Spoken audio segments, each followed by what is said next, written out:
ఎవ్వరు లేని ఒంటరి జీవికి తోడు దొరికిందని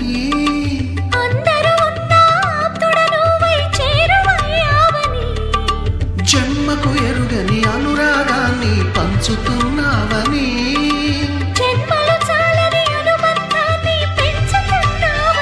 శ్వాసతో శ్వాసే చెప్పెను మనసుతో మనసే చెప్పెను ప్రశ్నతో బదులే చెప్పెను